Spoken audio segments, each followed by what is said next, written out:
السلام علیکم ورحمۃ اللہ وبرکاتہ۔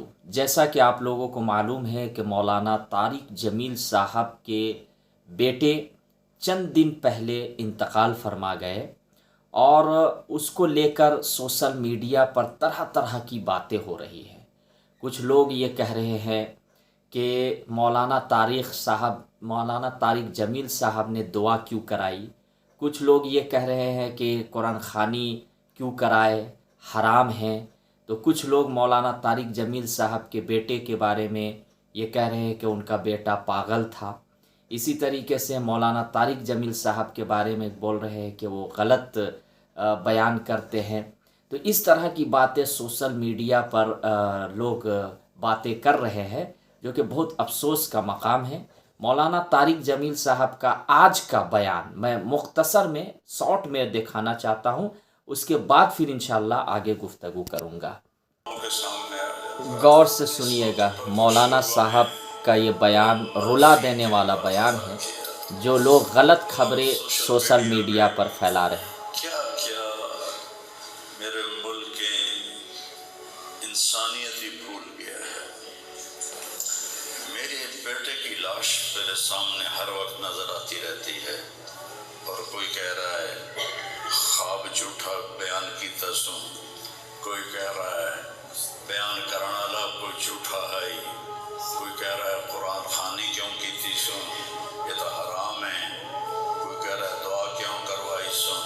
سارا حلال حرام ایتھے ہی رہ گیا، اور صرف لائک لینے کے لیے جھوٹی خبریں، چند پیسے اکٹھے کرنے کے لیے بڑے، اور دل ہی تو ہے نہ سنگ و خشت، درد سے بھرنا آئے کیوں، اور تم مجھے اور رلا رہے ہو۔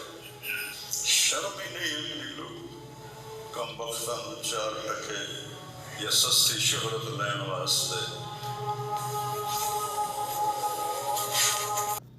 ابھی آپ نے مولانا طارق جمیل صاحب کا بیان سنے، یہ آج کا بیان ہے، اور یہ بہت افسوس کا مقام ہے کہ سوشل میڈیا پر چند لائک پانے کے لیے اور چند فالوورز بڑھانے کے لیے، چند ٹکے کے لیے لوگ غلط خبریں ڈال رہے ہیں۔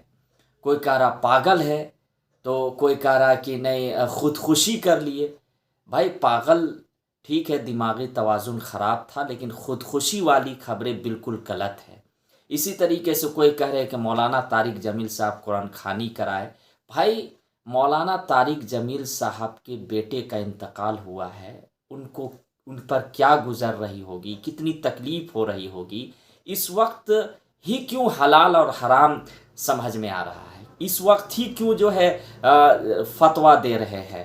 بھائی ترنت میں اس طرح کسی پر کہہ دینا، ان کی مولانا طارق جمیل صاحب کی ایک اپنی ذاتی رائے ہے، مشورہ ہے، ان پر اس طریقے سے دباؤ ڈالنا، ان کو غلط کہنا، اس طریقے سے ابھی نہیں ہونا چاہیے۔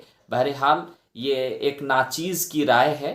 باقی بڑے بڑے مفتیان کرام جو فتویٰ دیتے ہیں تو وہ قرآن و احادیث پر دیتے ہیں، تو میں ان کو غلط نہیں کہہ رہا، لیکن ابھی بہت سی خبریں ہیں مولانا طارق جمیل صاحب کے بیٹے کے بارے میں جو غلط خبریں پھیلائی جا رہی ہے، تو غلط نہ پھیلائیں، اور اس طرح اگر پھیلا رہے ہیں تو بہت بری بات ہے، کیونکہ حدیث کے اندر ہے المسلم من سلم المسلمون من لسانہ و یدہ، کہ مسلمان وہ ہے کہ جس کی زبان اور ہاتھ سے دوسرا مسلمان محفوظ رہے۔